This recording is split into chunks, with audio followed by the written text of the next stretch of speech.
नमस्कार दोस्तों। साहित्य की ओर में आज की कहानी है मालती जोशी जी द्वारा लिखी गई कहानी नैहर छूटो जाए। गाड़ी जैसे ही स्टेशन में प्रवेश करने को हुई, मेरी कल्पना में भैया का पत्र फिर घूम गया। दीदी, पिछले 8 साल से तुम मेरा निमंत्रण टालती जा रही हो। शायद माँ और बाबूजी के साथ मैं अपनी बहन को भी खो बैठा हूँ।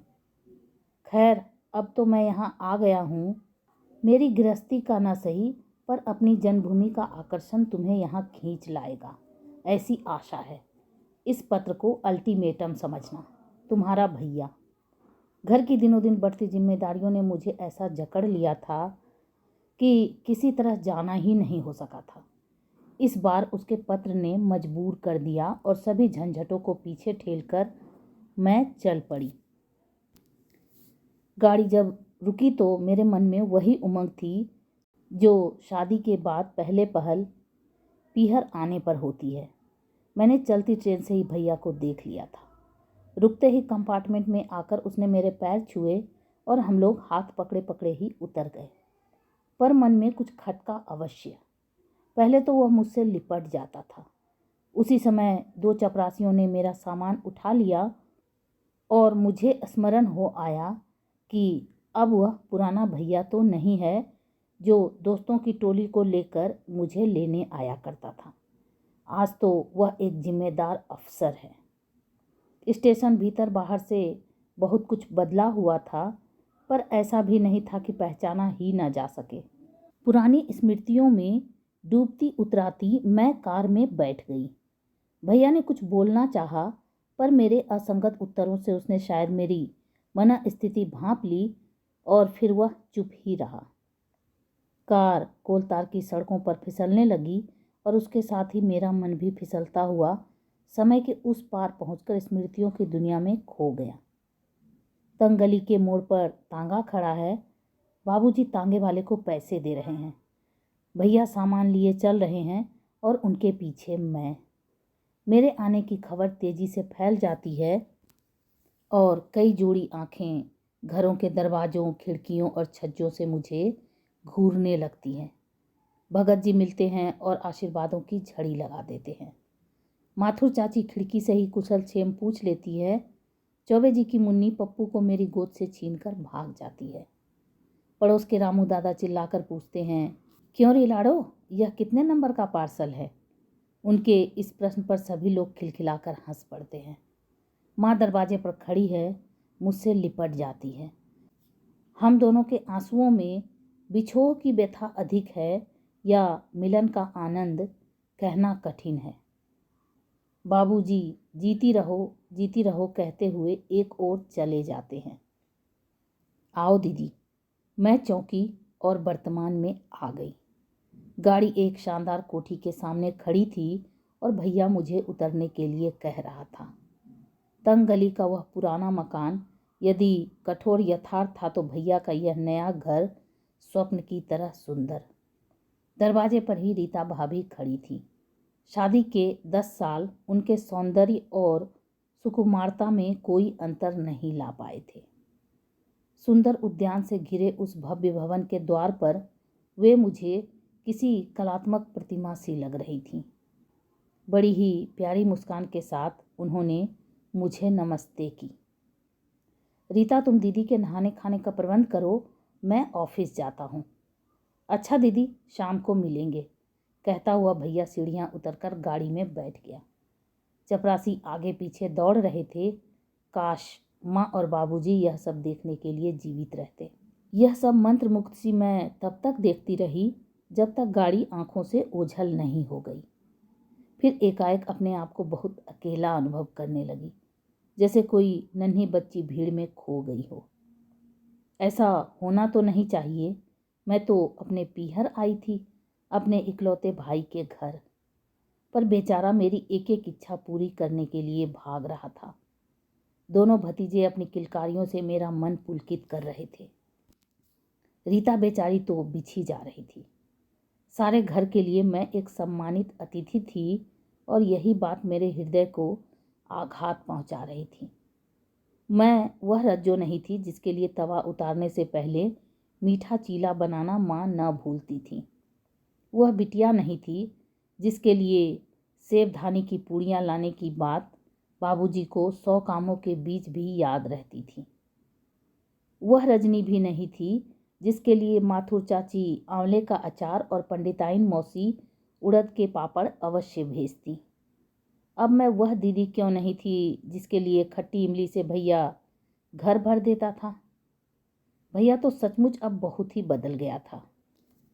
यह बात नहीं कि वह मेरी उपेक्षा करता हो, वह तो बेचारा ऑफिस से जितनी जल्दी हो सके उतनी जल्दी लौट आता है और अधिक से अधिक समय मुझे देने का प्रयत्न करता। हम दोनों के बीच एक अदृश्य सा तनाव बन गया था। कभी मैं सोचती क्या वही बदला है, समय के चक्र ने मुझे क्या अछूता ही छोड़ दिया है। एक रात खा पीकर बैठे थे कि भैया ने मेज पर एक बड़ा सा नक्शा फैलाते हुए कहा, दीदी एक मकान बनवाने की सोच रहा हूँ इसी शहर में। माँ की भी यही इच्छा थी। मकान इसी शहर में, माँ की इच्छा थी। सुनकर मन को ना जाने कैसा लगा। अपना पुराना अंधेरा सीलन भरा मकान याद आया जिसमें माँ ने अपने जीवन के 28 वर्ष काट दिए थे, शायद ऐसे ही किसी सुंदर घर का सपना देखते हुए। हाँ तो दीदी, बगीचे के ठीक बाद यह हॉल होगा और उसके पास ही वह लेडीज़ ड्राइंग रूम, ठीक है ना? हाँ हाँ, बहुत अच्छा रहेगा, मैंने कहा।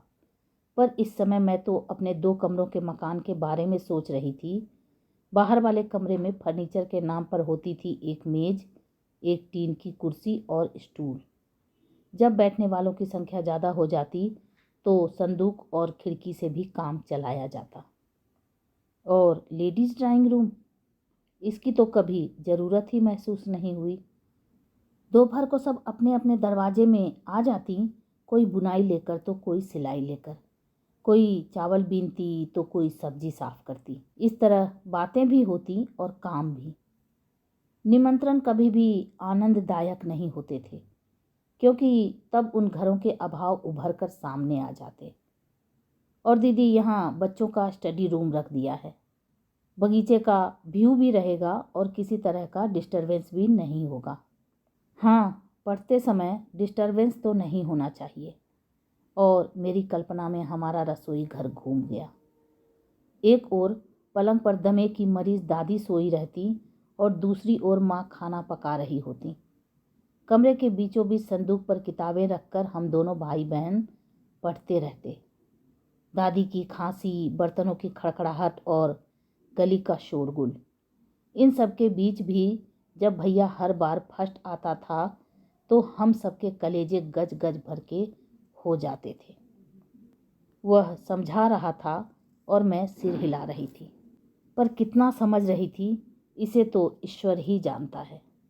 उसी रात मेरे कानों में भनक पड़ी, हर किसी को क्यों प्लान दिखाया करते हैं आप?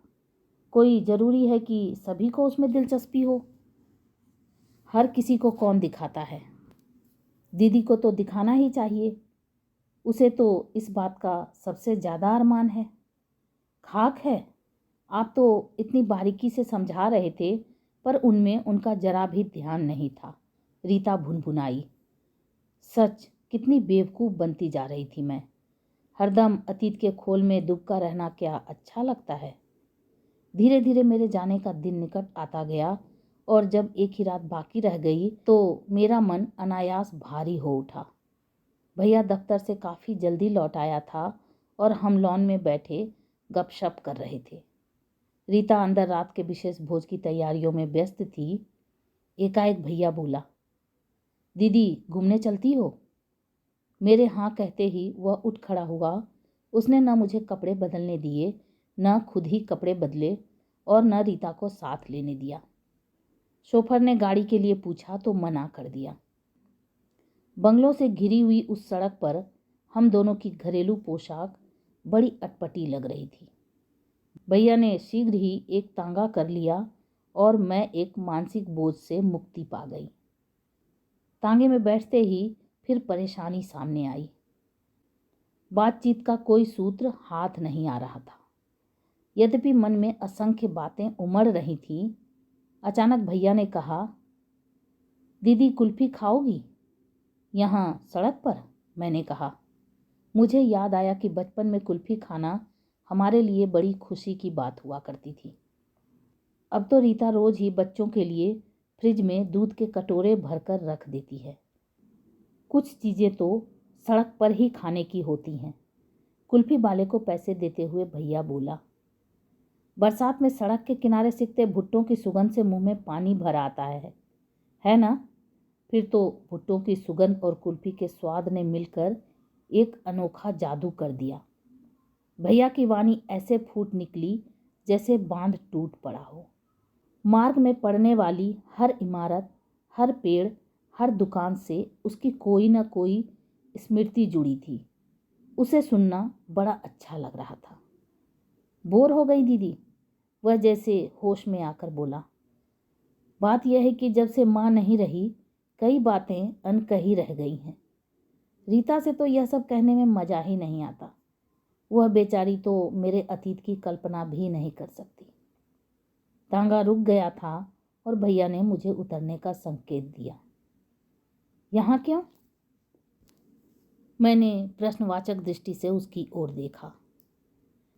तुम यहाँ आए बिना ही लौट जाती तो न तुम्हें सुख होता और न मुझे, ठीक है ना? और हम दोनों हंस दिए। हमने गली में प्रवेश किया। समय ने उसके ढांचे को जरा भी नहीं बदला था। बदले थे तो सिर्फ वहाँ के निवासी, जो तब जवान थे अब बूढ़े हो गए थे और अपनी धुंधली आंखों से हमें पहचानने की कोशिश कर रहे थे। माथुर चाची की खिड़की आते ही हठात ध्यान उस ओर चला गया। वे बदस्तूर वहाँ पर खड़ी थी। बहुत देर में मुझे पहचान पाई। फिर रज्जो कहकर इस जोर से चीखीं कि रास्ता चलने वाले हमें घूर कर देखने लगे। उनकी बातों का सिलसिला खत्म ही नहीं हो रहा था। लगता था बुढ़ापे ने उनकी जवान को और तेज कर दिया है। उनसे पीछा छुड़ाकर आगे चले तो तरकारी का थैला लिए रामू दादा मिल गए। हम लोगों ने नमस्ते की तो कुछ देर हमें देखते रहे, फिर मेरे सिर पर चपत मारकर साबित कर दिया कि वे हमें भूले नहीं हैं। खींचकर घर ले गए और चाय पिलाई। उनके घर से हमारा पुराना मकान दिखाई पड़ता था, जहाँ नए किराएदारों के बच्चे खेल रहे थे। उनकी किलकारियों में हमारा बचपन जाग रहा था। मकान मालकिन हमेशा की तरह उन बच्चों को कोस रही थी। मैंने भैया के कान में कहा, तुम जब अपने घर का मुहूर्त करो तब उस बुढ़िया को अवश्य बुलाना। अंत में पहुँचे पंडिताइन मौसी के घर। मौसी के बाल सन की तरह सफ़ेद हो गए थे, पर उन पर वह शीश फूल अभी चमक रहा था। यह उनका एकमात्र गहना था जो किसी जजमान की स्त्री ने पुत्र जन्म की खुशी में दिया था। बचपन में भैया अक्सर उसी से झूल जाता था। तब वे कहती, अरे छोड़ रे दुष्ट, मरूंगी तो यह तेरी बहू को ही दे जाऊंगी। मैंने अपनी कल्पना में रीता को वह शीश फूल लगाए देखा और मुझे हंसी आ गई। मौसी की दशा विचित्र सी हो गई थी। हर्ष और शोक दोनों से विह्वल होकर उन्होंने हमें चिपटा लिया। हम तीनों इस तरह रोए मानो माँ का कल ही देहांत हुआ हो। बड़ी देर बाद वे संभल पाई। बोली, बेटा किसी दिन बहू को भी तो ले आना, देखकर आंखें ठंडी कर लूं। मैंने भैया की रक्षा करते हुए कहा, मौसी किसी दिन अपने लड़के का महल भी तो देखाओ, और विस्तार से उन्हें भैया की वैभव गाथा सुना दी। वे भी रस ले लेकर सुनती रहीं और बलाएं लेती रहीं। हम लोग जब गली से बाहर आए तो मन बड़ा हल्का हो रहा था। इसलिए नहीं कि पुराने लोग मिल गए थे, बल्कि इसलिए कि उनके माध्यम से हम दोनों भाई बहन वर्षों की दीवार चीरकर फिर से एक मन एक प्राण हो सके थे। चौराहे पर मन्ना लाल हलवाई की दुकान पर जब भैया रुका तो मैंने कहा, हद है भैया, अब भी क्या पेट में जगह रह गई है? अरे दीदी, मिठाई तो मैं अपने प्यारे जीजा जी के लिए ले रहा हूँ, जिनकी तोंद ससुराल की मिठाई के अभाव में दुबला रही होगी। शैतान, मैंने कहा पर उसने हंसते हुए एक गुलाब जामुन मेरे मुंह में ठूंस दिया और मेरी साड़ी के पल्लू से ही हाथ पोंछ लिए। तो ये आप सुन रहे थे मालती जोशी जी द्वारा लिखी गई कहानी नैहर छूटो जाए, रेनू की आवाज़ में। ऐसी अद्भुत कहानियों को सुनने के लिए मेरे चैनल को सब्सक्राइब करें, लाइक करें और शेयर करें। और हाँ, कमेंट करके ज़रूर बताएं कि आपको ये कहानी कैसी लगी। Thank you.